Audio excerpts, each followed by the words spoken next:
తెలంగాణ రాష్ట్ర ప్రభుత్వం రిటైర్డ్ ఉద్యోగులు ఎదుర్కొంటున్న ప్రతి సమస్యను పరిష్కరించాలని, సమస్య పరిష్కారం కోసం రిటైర్డ్ ఉద్యోగులంతా ఐక్యంగా ఉద్యమించాలని తెలంగాణ రాష్ట్ర ప్రభుత్వ విప్ రిటైర్డ్ ఉద్యోగుల సంఘం రాష్ట్ర ఉపాధ్యక్షులు ఆర్ సీతారామయ్య పిలుపునిచ్చారు.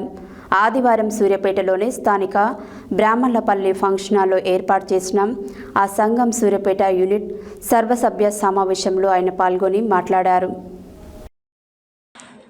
తెలంగాణ రాష్ట్ర ప్రభుత్వం రిటైర్డ్ ఉద్యోగులు ఎదుర్కొంటున్న ప్రతి సమస్యను పరిష్కరించాలని, సమస్యల పరిష్కారం కోసం రిటైర్డ్ ఉద్యోగులంతా ఐక్యంగా ఉద్యమించాలని తెలంగాణ రాష్ట్ర ప్రభుత్వ రిటైర్డ్ ఉద్యోగుల సంఘం రాష్ట్ర ఉపాధ్యక్షులు ఆర్ సీతారామయ్య పిలుపునిచ్చారు. ఆదివారం సూర్యాపేటలోని స్థానిక బ్రాహ్మణులపల్లి ఫంక్షన్ హాల్లో ఏర్పాటు చేసిన ఆ సంఘం సూర్యాపేట యూనిట్ సర్వసభ్య సమావేశంలో ఆయన పాల్గొని మాట్లాడారు. రిటైర్డ్ ఉద్యోగులకు ప్రభుత్వం బాకీ ఉన్న 5 DAలను వెంటనే విడుదల చేయాలన్నారు.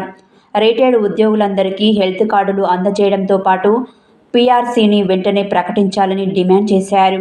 అనంతరం సంఘం సూర్యాపేట యూనిట్ అధ్యక్షులుగా దండ శ్యాంసుందర్ రెడ్డి, కార్యదర్శిగా ఎస్ నాగేశ్వరరావు, ఫైనాన్స్ సెక్రటరీగా కె కృష్ణ, అసోసియేట్ అధ్యక్షులుగా ఎస్ యాదగిరి, ఉపాధ్యక్షులుగా G Somaiah, B Hymavathi, joint సెక్రటరీగా పోతుగంటి రామారావు, ఆర్గనైజింగ్ సెక్రటరీగా కె సురేందర్ రెడ్డి, పబ్లిసిటీ సెక్రటరీగా బి వీరయ్య, జిల్లా కౌన్సిలర్గా M Mary Nirmala, MD Abdullah Paduri రజితాలను ఏకగ్రీవంగా ఎన్నుకున్నారు. ఈ కార్యక్రమంలో జిల్లా అధ్యక్షులు ఎన్ సుదర్శన్ రెడ్డి, అహ్మద్ ఖాన్, బొల్లు రాంబాబు, శ్రీనివాసరావు, విద్యాసాగర్ రావు, లక్ష్మీ నరసింహారెడ్డి, పులుసు పుల్లయ్య, సుధగాని నాగేశ్వరరావు, ఖలీల్ అహ్మద్లతో పాటు 13 మండలాల రిటైర్డ్ ఉద్యోగులు పెద్ద ఎత్తున పాల్గొన్నారు.